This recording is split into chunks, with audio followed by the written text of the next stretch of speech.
welcome to episode 2 of the Fausto Sports Podcast. I am your host, Wallo Fausto, and today's topic, we're going to be continuing on talking about BMX racing and how the sport is growing, the history behind it a little bit, and basically how to get involved with the sport, and just talking about the main topics of it, really, just because BMX racing in general, it is a big sport. There is a lot of riders out there, all over the world, across the countries, but yet it is still not big enough, I should say, to where pretty much not everyone in this world knows about the sport. So to start it all off, BMX racing, of course, is, you race on bicycles, you pedal around a dirt track. Well, most of the tracks in the world, on BMX tracks, I should say, are made up of dirt. Some tracks, of course, are made out of, solid, hard-packed clay. Some have turns that are made from brick stones, pavement. So you could basically make a BMX track, almost out of like every, I guess, solid material, just as long as it's hard-packed and smooth to ride on. But in general, the sport is a very, I guess you could call it an extreme sport, because there is a lot that goes into the sport of BMX. It is a high physical sport, but also, a big mental sport as well, because you have to have the right and, the good mentality to go out to these races and, to tell yourself and to prove to yourself that you can win at this sport. So to basically start it all off, for those of you that are new to the sport of BMX, or is trying to get like their sons, daughters, or if you yourself are trying to get started with the sport of BMX, you can just go to any of your local BMX tracks. The easiest way that you can find them is probably Google. Just look it up online, BMX tracks near me, or there is a magazine that's called Pull BMX. That is pull as in like I'm pulling a rope, Pull. And this magazine subscription, it's pretty cool, because not only does it like show you a bunch of images of some of these tracks, but also tells you the location of them, where you can find them, like their address and whatever. And also, of course, with these magazines, you could look at new BMX parts, full on bike builds, frames, all that sort of stuff, and see images from past national events, or even see the schedule to upcoming BMX events, not only just nationals, but maybe even state races, depending on your area. In the U.S., I believe Pull Magazine is only in the U.S. I'm not 100% sure on that, so don't quote me on that. But yeah, find your local BMX track, and then when you go to your local BMX track, you can sign up for a membership. I don't remember the price of the membership. I believe it's $60. It may have gone up. I'm not 100% sure, like I said. But once you pay for a full membership, but I believe there's also a free, like a 1-day pass, basically, if you're new to the sport and you're not sure that you want to do it, because BMX racing, it isn't for everyone, I will admit that, but it is pretty cool to try, in my opinion. But there is, I believe, a free 1-day pass for any new riders out there who want to give BMX racing a shot. And once that 1-day pass is done, the next time you go back to your local track, you will have to pay for membership if you want to race. If you're just looking to practice at a local BMX track, I believe, here in Tucson, the fee is $10. It may vary from, the different states or different countries, wherever you're at. But you could pay just to practice, and I believe that you don't have to pay for a membership at all to ride on the track if you are just practicing. But like I said, if you're wanting to race, then you have to pay for a full membership, and it is a yearly membership. It's not a monthly subscription or nothing like that. You pay for a whole year's worth of a membership, which is pretty neat. But then once you are signed up to become a BMX racer, you will start off as a novice. And what a novice means is you are at basically the first stage of a BMX racer. Basically, a novice is another way of saying you're a beginner. And when you start off as a novice, you have to get a certain amount of wins. I believe it is 10 wins um, to basically move up to the next class or the next level of BMX racing. There is, I want to say, like, there's like 5, maybe 6 levels. I can't really remember off the top of my head, but I will go over it during this podcast episode. But you'll start off as a novice, and for bike setup, it is required that a novice has to run or ride, I should say, on flat pedals. We'll get into more pedals, on through this episode, but you have to start off with flat pedals. And your bike in general, I mean, as a beginner, I know with me, I was lucky enough to start off with a very good bike, meaning that it was lightweight for me. It wasn't like your typical Walmart brand type of a bike, or like it's a freestyle bike or nothing like that. It was a very lightweight bike built to be raced on.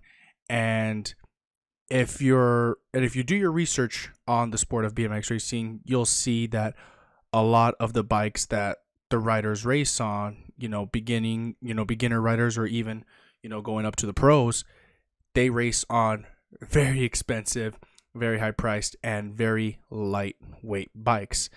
And that is kind of one of the key things to the sport, honestly. The lighter your bike is, the more faster you're really going to go. But at the same time, though, it's not really about the bike. It's more about the rider. So, as I was saying, though, once you start off as a novice, and if you get 10 wins, I believe, then you move up to the next class, the next level, which is intermediates. And intermediates, well, as the name implies, you're not really a beginner. You're more experienced with the sport, and you're going to be racing against other intermediates, or, a little bit more of a tougher area of competition. And also, before I forget, when you race at these local BMX track, you are not only going to be racing against riders who are also at the same level as you, but also in your same age group. And to give an example, because it is a little bit different for some ages. So from the ages of, I believe, even 3 years old. So yeah, there are riders out there that start off racing at the age of 3 years old. It's crazy, but hey, it's good for the sport. So from 3 years old all the way to, I believe, 16 years old, you will only race against riders that, as I said, are in that that are in your same level, as in like novice or intermediates, as I said, but also the same age. So, like I said, an example would be that if you go and race one night at your local BMX track, and say you are 14 years old and a novice, you will be racing against 14-year-old novices. Or if you are a 8-year-old intermediate rider, you will be racing against 8-year-old intermediates. Unless if there aren't any riders that are in your age group or in your level or in your class, then you may get bumped up or even bumped down into another age group or even another class, because there is going to be times out there in which you may be like, let's just say you're a 9-year-old novice, but if there's no other 9-year-old novices out there at your local BMX track, you may be racing against 9-year-old intermediates. And if that happens to you out there, try not to get discouraged by it, because, me as, a past rider and a past racer, as a little kid, I would get discouraged by, racing against other riders that are, not only maybe older than me, but also at a higher level than me. And, in my head, mentally, I would be like, oh man, like I'm about to lose, like I'm not going to do good today.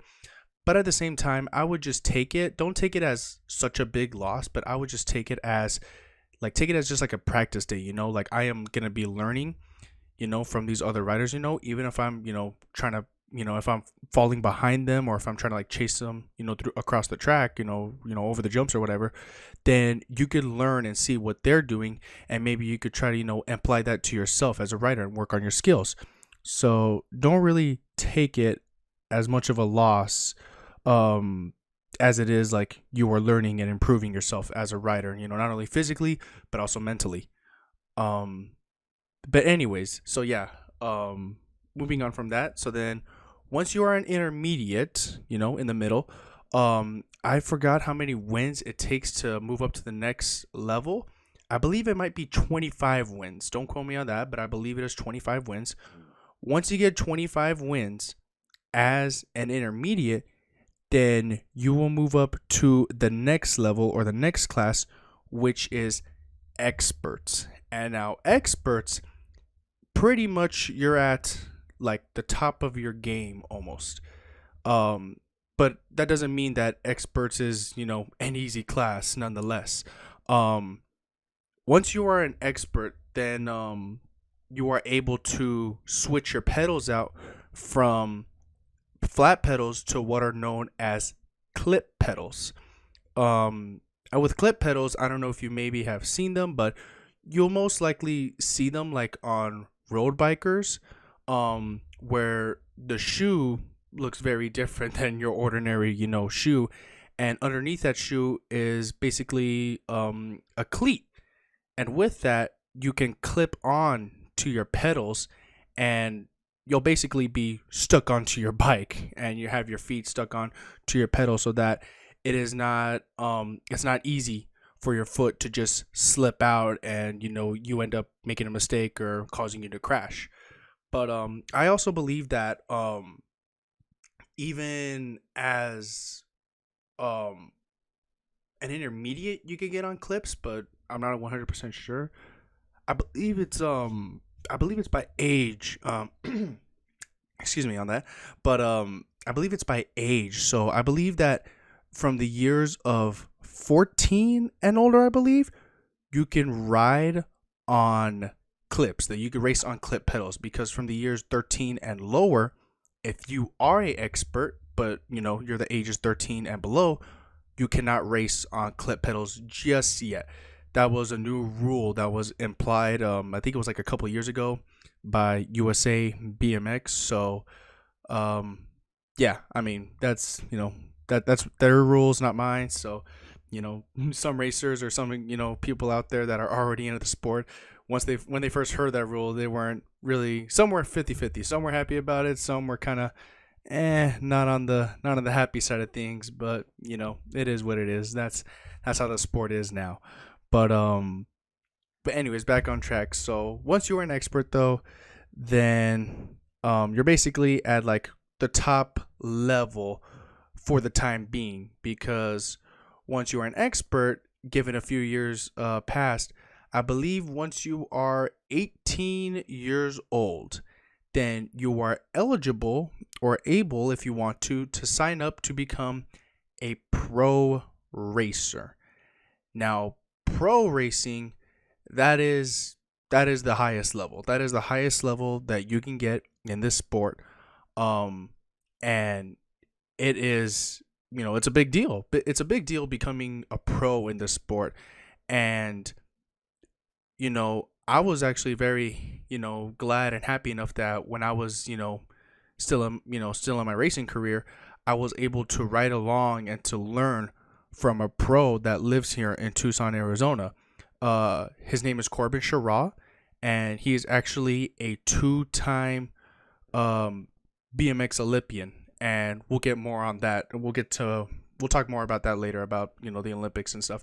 But he is a pro, and he's been a pro for quite a long time now. Actually, Corbin is, in my opinion, one of the best pros out there, and he's a very fast, very talented, very skillful rider, and he's at the top of his game right now. And I also have another friend of mine who is by the name of Kyle Jensen. Big shout out to him. Hopefully I can get him on this podcast soon. But he is also a pro racer, and actually just, this past weekend, from the time I upload this video, hopefully soon, he just had a pro race in California this past weekend. I was there. I was able to watch. He was very close to making it to, the A Pro main, which, I'll talk more about that right now. But he still had a pretty good run. He was competing against, the best of the best that were there. And, it's just very difficult, to be a pro racer sometimes, just because, it's a wide field of riders, because not only are you racing against, people here, other pros in the US, but you're also against pros from all over the country. You got riders from France, you got riders from Canada, riders from Australia. So they all come to these races, national races, I should say, and also UCI racing events. Again, I'll get more on that later.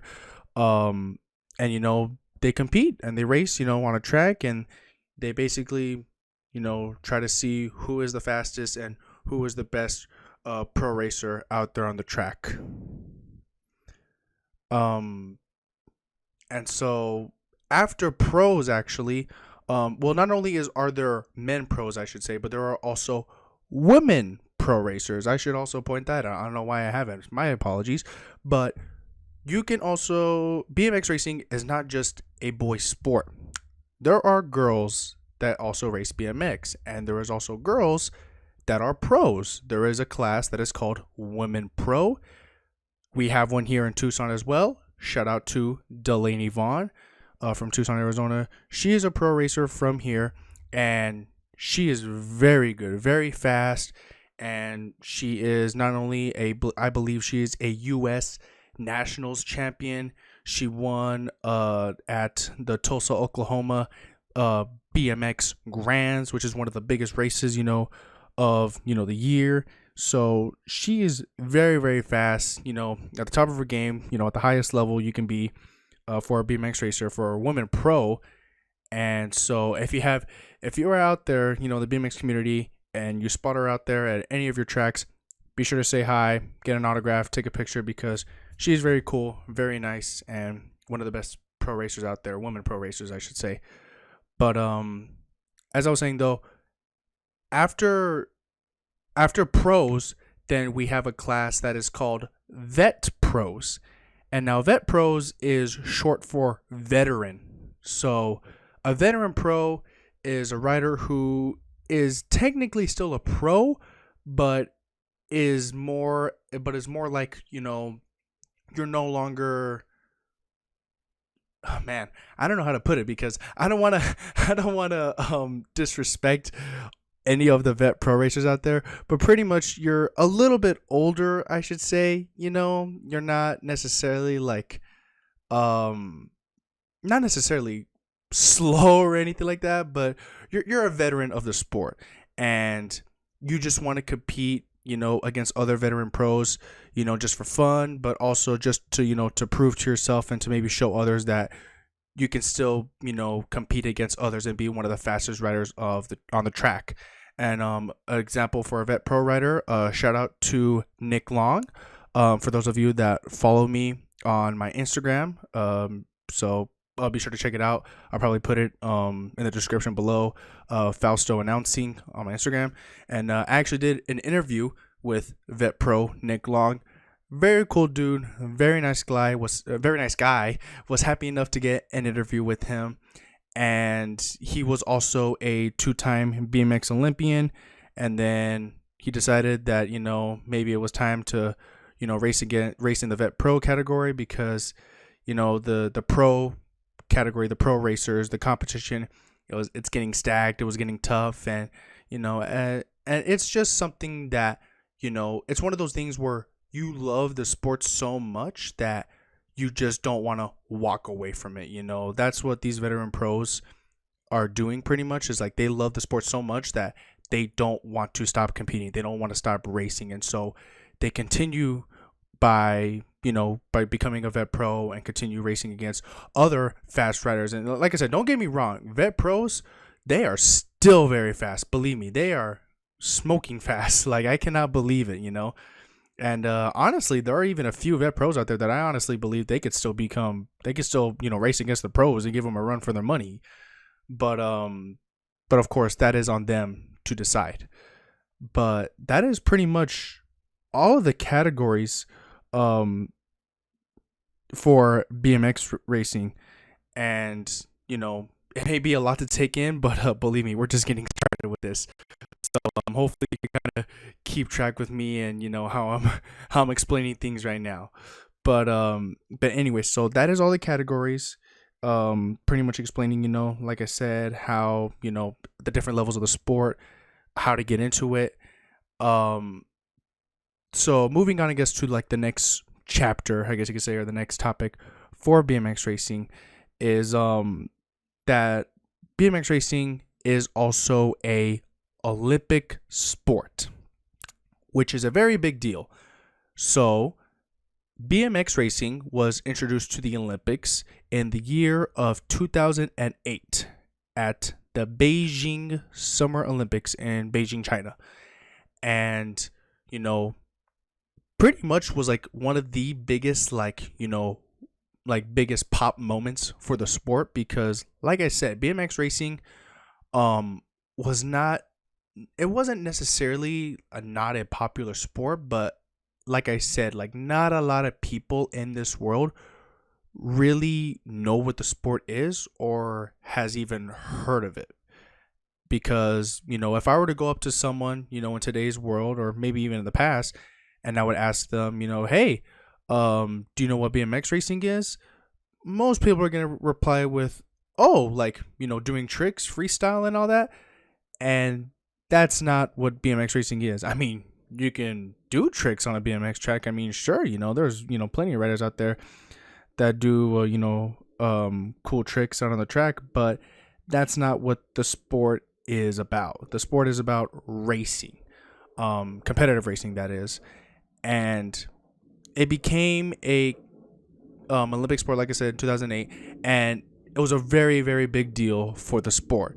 And it had one of the gnarliest tracks, in Beijing. The best of the best riders were out there, and Team USA, we had two USA riders that made it onto the podium and earned medals. The gold medal was earned or won by a Latvian rider by the name of Maris Strombergs, who is a legend of the sport, a two-time Olympic gold medalist. We'll get onto that right now. But he was one of the greatest and one of the fastest BMX racers of all time. Then in the silver medal position of that year in 2008, we had a U.S. rider by the name of Mikey Day, I believe, but they called him Mike Day for short.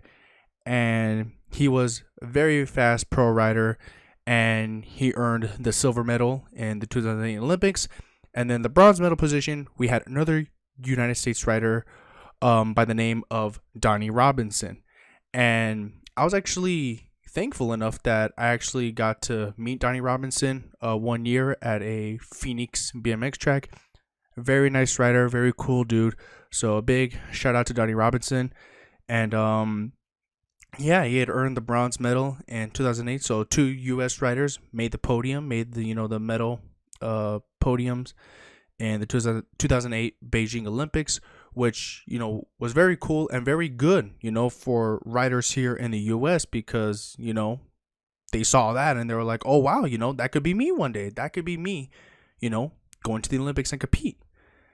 And then once again around in the year of 2012, BMX racing was back in the Olympics. And then it was once again a stacked field of riders, and one of the big names, were some of the biggest names that were there at the Olympics. Of course, Maris Strombergs, he was back. An Australian rider by the name of Sam Willoughby, and let's see here, Connor Fields, a big shout out to him, U.S. rider Connor Fields, he was there. Nick Long, he was competing at the 2012 Olympics. A bunch of other names out there that it's just too much. But that was for the men's category. Now for the women pro, that year, and the women pro did race in the 2008 Olympics. I just can't remember what the podium was that year. I don't think I even watched the race. I think it's uploaded on YouTube, the replay of the whole 2008 race. I'm not 100% sure. I haven't even looked or checked on it. But I did see and I did watch the 2012 BMX Olympics in London, England.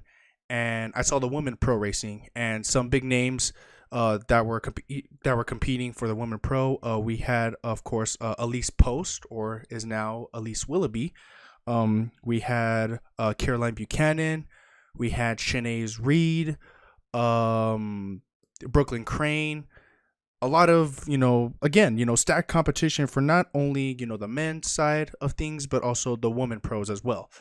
And the track, oh my goodness, the London track was insane. I mean, the racing is uploaded on YouTube, by the way, on the Olympic YouTube channel. So for those of you that want to watch it, feel free to go on YouTube and watch it, because holy cow, that track was huge and is honestly one of my favorite Olympic tracks, just because it had a lot of different level changes. And what I mean by level changes, like, as in like the jumps and the way it was set up. And like even on like in the women's pro side of the track, they had like a tunnel, like they went underneath like the floor and like went through like a little tunnel and then jumped back out. It was very cool. Love the track and love the way it was set up and everything. Um, but it was a very exciting, a very thrilling, Olympics race to watch. And for the women pro, the winner of that one, the gold medal, it went to a Colombian BMX racer by the name of Marianne Pajon, and she's very fast. Again, two-time Olympic gold medalist for BMX. Um, I can't remember who got second and third on the podium. I believe it was a Netherlands rider and also a New Zealand rider that got onto the podium with Marianne Pajon. I don't remember the order in which they finished, and I don't remember, what position they finished, and who ended up with what. My apologies for that. However, for the men's side of things, um, it was once again Mara Stromberg who took home the gold medal in, the men pro finals. Then Sam Willoughby from Australia, he took home the silver medal, and I believe the bronze medal went to a Colombian rider for the bronze. Again, don't remember the name for that third place rider. My apologies. Whoever you are out there, if you listen to this, you know who you are, and congrats on the bronze medal. But then that was the 2012 Olympics. And then there was the 2016 Rio de Janeiro Olympics. And that one was a very, very big year for the BMX racing Olympics, because for the women pro side of things, once again in the finals, it was Marianne Pajon who took home the gold medal once again for Colombia, earning her second gold. Second place was Elise Post, who took home the silver, so a big up there for the U.S. And I believe third place went to a Netherlands rider. Once again, not 100% sure. My apologies for that. But then for the U.S. men's pro final race, it was none other than USA's Connor Fields who took home the gold medal, and was a big win for him. It was a big win for the U.S. in general, for the U.S. cycling BMX team. And, every kid out there, every, rider here in the U.S., that is already in the sport of BMX, we all watched and we all saw Connor Fields take home the gold, basically declaring himself as the fastest and the best BMX racer in the world. And it was huge. It was a big deal for everyone here in the US. And, a big shout out once again and a big congratulations to Connor Fields, because it was a huge accomplishment, not just for him, but, like I said, for the whole United States cycling, BMX cycling racing in general. It was just, it was a big inspiration, to not only, younger riders, but also even, older riders like 17-year-olds to even 22-year-olds to, look at that and just say, hey, like, if he can do it, then maybe I can do it. Just got to put in the work, put in the time, the effort into training and in the sport, and maybe I could become an Olympic champion just like Connor Fields. And then to follow up on the podium there, I believe the silver medal went to a Netherlands rider. I think his name was like Van Gorkum or something like that. I'm not 100% sure. I'm not 100% sure, so don't quote me on that. And then third place, it was a very close one for the bronze medal. Unfortunately, Nick Long, he would have gotten the bronze medal, but he lost it by, I believe it was like 10 thousandths or 10 millions of a second by a Colombian rider. And oh my God, like seeing that photo finish and just hearing that, it was, I mean, it was sad. It was devastating because, we could have had, US first and third, taking home 2 medals. But unfortunately, Nick Long just couldn't hold it. And, unfortunately, the Colombian rider just had a little bit more speed, more pace, and was able to just edge out Nick Long for the bronze medal. But it was very close. It was very, very close. So, but I mean, it was still a great, a great outcome for USA and for Connor Fields to take home the gold for Team USA. And then moving on from that, we had the Tokyo 2020 Olympics, or I should say the Tokyo 2021 Olympics, because of course 2020, hey, COVID. Oh, don't we all love that? Yeah, no, we hated 2020. No, I don't think there is anyone out there in this world that wants to remember 2020. I don't think even in the future history books are going to want to even put 2020 as like a chapter for other people to read and learn, because oh man, you do not want to be, alive basically during the time of 2020, just because it was just super chaotic, COVID and everything, having to stay home all day, either at school or working. I mean, it just was not fun. It was not fun at all. Maybe for some, like, hey, I get to stay home all day, I get to chill, be in my PJs, maybe it was fun for some, but maybe for most people, people like me, I couldn't enjoy it. I did not have fun at all, I mean, I couldn't go out, I couldn't hang out with my friends. It was just terrible. It was just absolutely terrible that year. But like I said, let's forget about 2020, but let's talk about the 2020 Tokyo Olympics, pretty much, or 2021, like I said, whatever. But anyways, so in the Tokyo Olympics, of course, defending gold medalist Connor Fields, he was back. Everyone was hyped. Everyone was excited to see maybe a back-to-back, gold medal run by Connor Fields, just like how Mara Stromberg's did. Let's see here. Another USA rider that was there, Tucson's very own Corbin Sherraw. He was also there at the Rio de Janeiro Olympics, but unfortunately, however, Corbin did not make it to the men's finals. He was short by, I think, just 1 point, which was a big bummer, especially for, people here in Tucson, because, we look up to Corbin and we know that he's a great and talented and a very fast rider. But, it was sad to see that, by one point that he didn't make it into the men's finals. Which, on a side note, I should probably talk about that. So in the Olympics, the way that the rounds work in the sport, so for the pros, there is what's called, I guess you could call it like a first, a second, and a third round. Excuse me. And the way that it is scored in the Olympics, they call it the Olympic scoring system, which pretty much like golf, the lowest score moves on to the next rounds or the next stages of the racing. So let's say, for example, round 1 of racing, a rider gets first place. They earn 1 point for finishing first.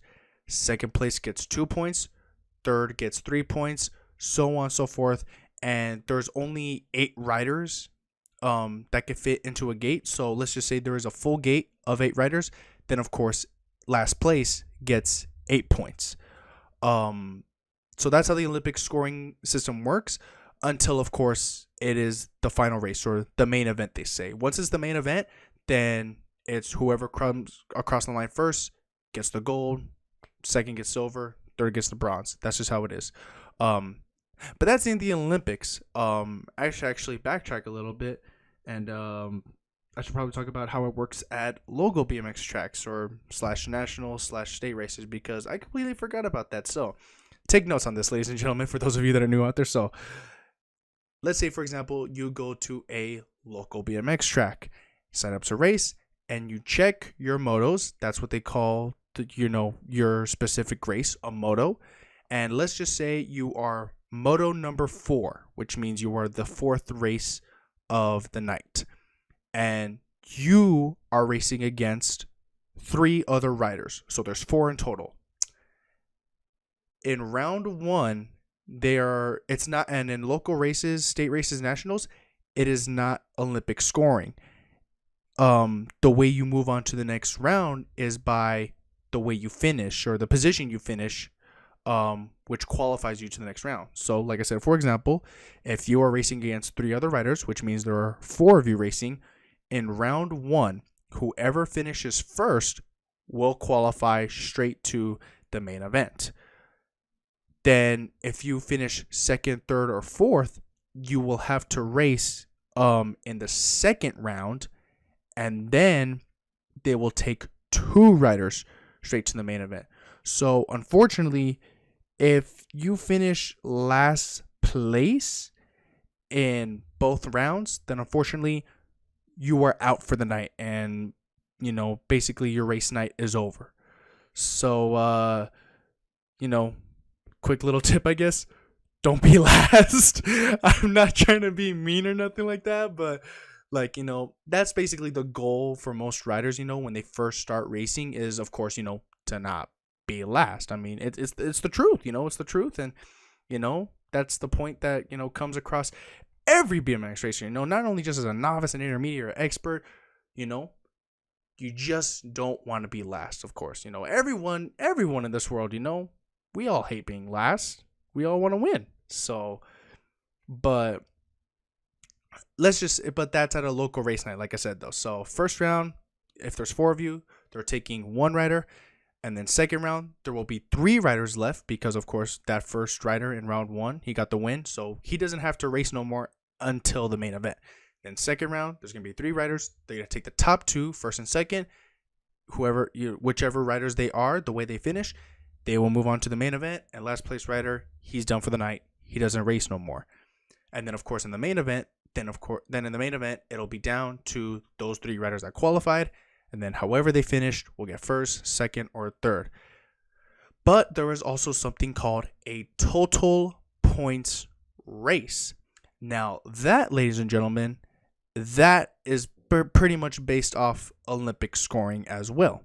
Like I said, it's just like golf. Winner gets first, the second place gets 2 points, third place gets 3 points. And a total points race means that there is only 3 riders in that moto.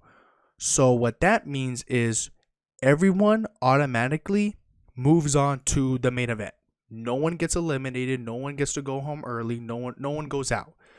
However, you have to, it is mandatory if you have total points, it is mandatory that you have to race the first round, the second round, and the main event race. So there is 3 rounds in total for you if you're racing total points.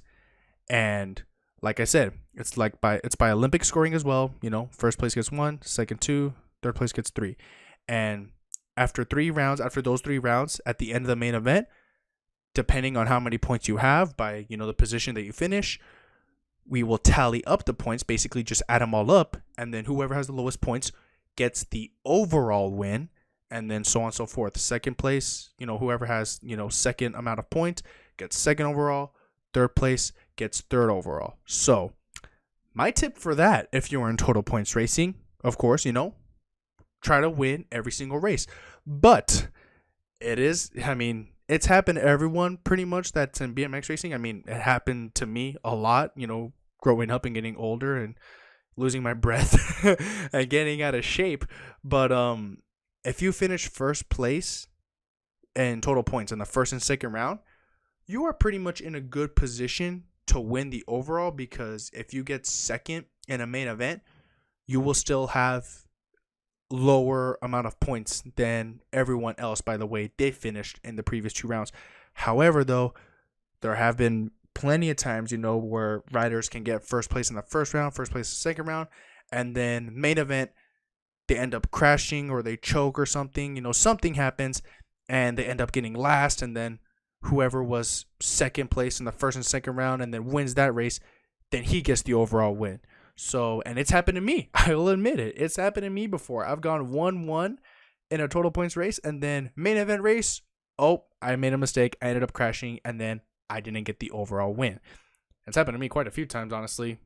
A little bit embarrassed by it, but thankfully there's no recorded footage of it, so no one has to see that, but you're hearing it from me, so I'm a little bit embarrassed about it, but you know what? It's fine. We're all here to have fun and have laughs and just talk about the sport of BMX racing. But yeah, so that's how pretty much the racing works.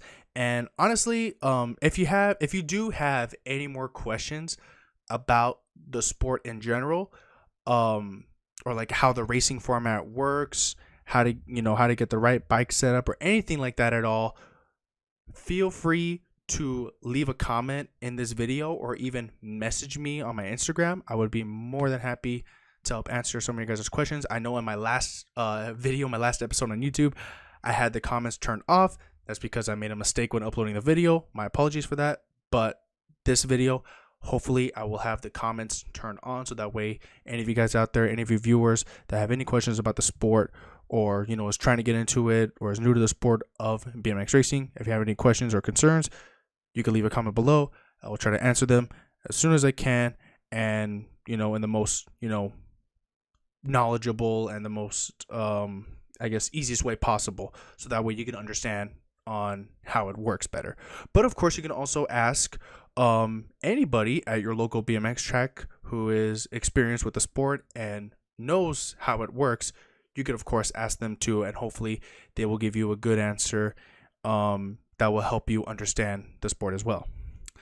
But anyways, back onto talking about the Olympics, of course, the Tokyo Olympics. So, like I said, all the heavy hitters pretty much were back there, even a few new faces, newer riders that are making their, debut appearance in the Olympics.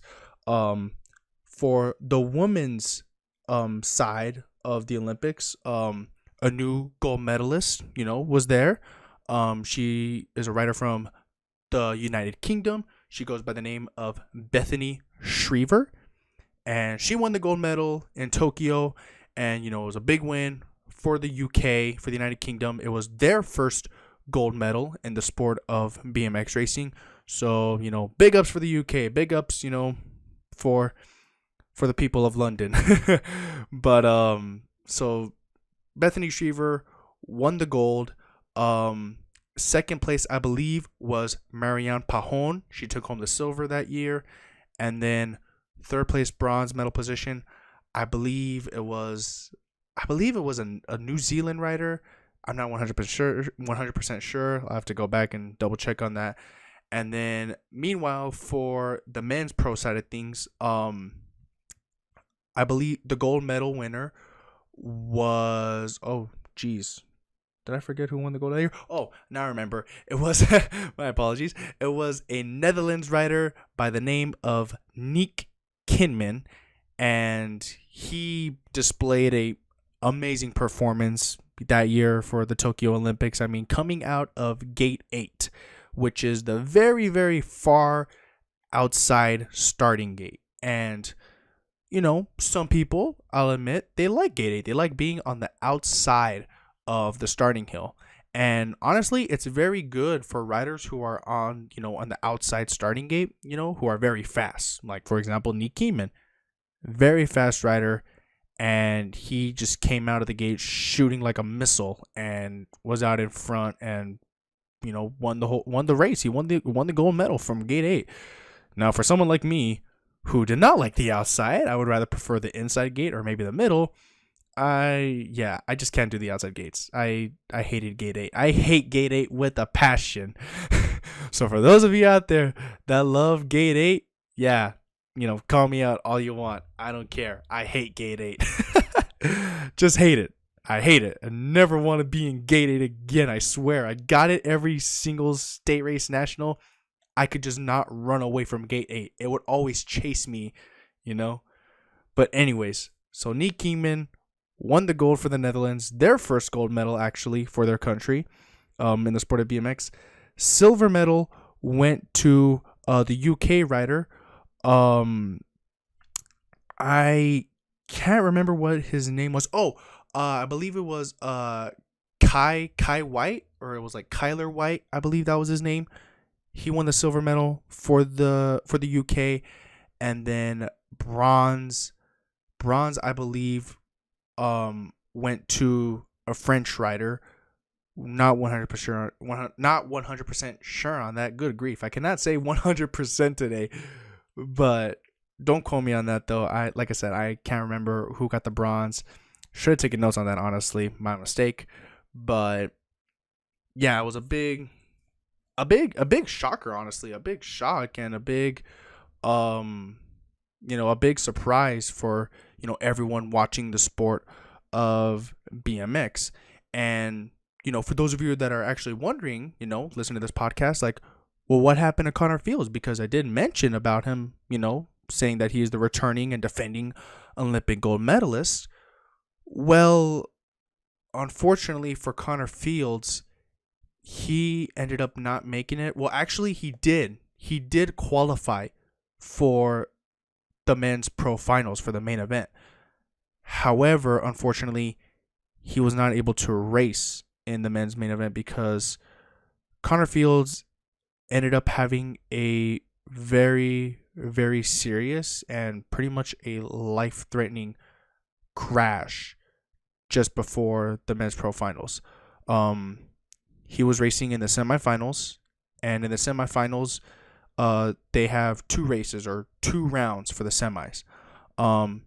In the first semifinals, Connor Fields took the win in the first one, and then in the second semifinals, he ended up getting caught in the back wheel of another French rider, and he ended up going straight over the bars and smacking onto the pavement turn, the first turn, completely knocking him out unconscious.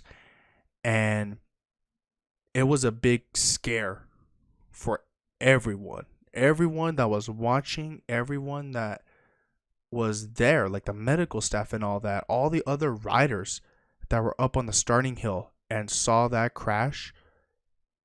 They were all frightened by what had just happened, what they just witnessed, because not only was Connor Fields knocked unconscious, but I believe they said, like, and don't quote me on this, but from what I heard, from the medical, like from what I heard from like news reporters and from like, the Tokyo medical team that they put out on an article, he was pronounced dead for like a minute or two. He was not breathing at all. And for those of you that, are wondering, like, well, how serious was this crash? You could find it on YouTube, Twitter, all that. Like, it was uploaded. Like, it was trending, this crash, I believe. It was, like, seriously trending on the internet. And it was very, very scary. But he, like I said, and don't quote me on this, but I think from what I read, and if I remember correctly, medical pronounced him dead for like a solid minute or two. He was not breathing at all, unconscious. But thankfully, God bless that they brought him back. Like he started breathing again, and they immediately rushed him to the nearest Tokyo hospital. And it was scary. Like I said, it was like one of the biggest and probably the worst crash in the history of BMX racing. Like, by far, it was probably the worst BMX crash in history, because it happened so fast that if you literally blink, he goes from being on his bike to then on the floor knocked out. Like, that's how quick of a crash it was. And, you know, everyone felt bad for not only for him, but also his family, because not only did they show the crash, but the Olympics and the news even showed his parents' reaction to the crash. Like I said, you can find this on YouTube. They literally show a video of his parents watching at home from Las Vegas, Nevada. They're not even there in Tokyo. They're in Nevada on the other side of a country, and they just watched their son crash so hard that he could have literally been dead. Like, we would not have Connor Fields today if, by, the Holy Grail, the Lord, saving his life and telling him that his time is not up yet. You know? Thankfully, like I said, the medical staff, they were there. They were able to help out. They were able to bring Connor Fields back, able to, help him recover at the hospital. But, like, could you just imagine what his family was going through just to see that and to hear the news that their son could be dying? Like, it's just emotional. It's like, I just could not believe it. Like, I couldn't believe it with my own eyes because, I witnessed it. Like I said, I was watching it on live television. And when I saw that crash happen, I could not believe what I was seeing. I just could not believe it. And like I said, thank the Lord and, thank all the medical people that were there. And, now Connor Fields, he's a healthy man today. He's recovered from that crash and he's back on the bike. He's able to ride. But however, though, unfortunately, after that scary incident for Connor Fields, he did have to, hang up the helmet, hang up the gloves from just competitive racing, kind of like me and, how my story was, like, from my first episode of this podcast. He was just scared. And honestly, I mean, I don't know the full details, about Connor Fields and why, the whole thing of why he retired, but he did do an Instagram post. He did post, his retirement. And in that post, he even said that it's hard to walk away from a sport, especially, since it's a sport that he loves so much, but it's also the sport that almost took his life away. So I've got, of course, that feeling that, after that crash and realizing, potentially that he could lose his very own life with this sport, that he just didn't feel safe anymore. And, I'm not talking about this and I'm not, explaining this, to everyone out there to tell you all that BMX is a dangerous sport, that you shouldn't compete in it at all, because that's not what BMX racing is. BMX racing is a great sport. It is a fun sport. It is a competitive, thrilling, exciting to watch sport that I believe that everyone out there can watch this and go, wow, this is great. This is exciting to watch. Because it is. Especially if you're especially if you're a rider of the sport. You can feel the adrenaline, you can feel the pump, the excitement of gripping onto your handlebars on a BMX bike, riding down a dirt track, hitting jumps, manualing, showing off your skills and seeing how fast you can go. That's what the sport is all about. It's not about, winning is one thing in the sport of BMX, winning a championship, winning a gold medal, winning a national event. That's one thing in the sport. But BMX racing is a great way to, better yourself. It's a great way to stay in shape. It's a great way to help yourself mentally. It's a great way to meet new people and make new friends. Because, that was pretty much me. I wasn't the fittest kid in school, Yeah, sure, I took PE class, having fun in recess, running around, or, working out at the gym. But honestly, I wouldn't have been in good shape, where I am now today, even if it wasn't for BMX racing. And I honestly wouldn't have so many friends today in my life if I didn't compete in BMX racing. Because with this sport, I've met so many great people. Like I said in my last episode, I met so many people from, not just here in Arizona, but I've made friends from riders in California. Heck, I've met riders even from Tokyo, Japan. I have. I've met people from the Netherlands. I met the pros last year, Nick Kinman and his younger brother, Justin Kinman. They're great people. And, it's like, you meet these riders, you meet other people who have, common things with you, who may like the same sports as you, or, have the same, riding style, or even the same, like fashion style even. Heck, who knows? You could find so many things with, other riders, so many common things, and, you could become friends with them. Keep in touch with them. Add them on Instagram, Snapchat, whatever. Get their phone number. Have fun out there. That's what the whole sport of BMX is about.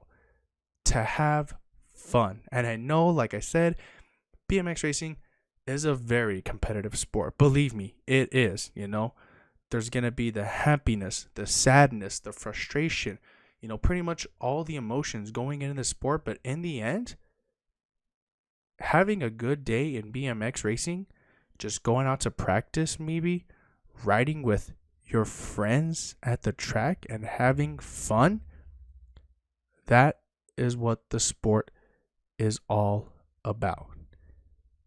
And so I really do encourage everyone out there, from young to old. Heck, there are riders out there who are literally 70 years old and are still racing BMX. Why? Because they know that it doesn't matter if they win. All they want to do is have fun and ride with other people, because that is what it's all about. And so with that, we're getting close to, once again, another hour here of this episode, and I think it's a good stopping point here. So once again, for those of you out there listening, please leave a like, subscribe to the channel, please show the support, please spread the word about me, but also about the sport of BMX and how you can join today, sign up, become a part of a big community, make new friends, and to have fun. So with that, ladies and gentlemen, that is going to be the end of episode 2. Hopefully I get it up soon. And also episode 3 will be coming soon, hopefully as well. Hopefully by this week, by the time I upload this episode. And also, like I said, if you have any comments, questions, or, just want to, get in touch with me, please leave a comment down below on this video. Share it, spread the word. Really hope that, I could get guests on this podcast as well from the BMX community to tell their stories, to maybe even better explain about the sport and how it works. But as always, thank you all so much for joining me, listening to this podcast, and I hope to hear from you all and have a listen in the next episode. Goodbye, everybody.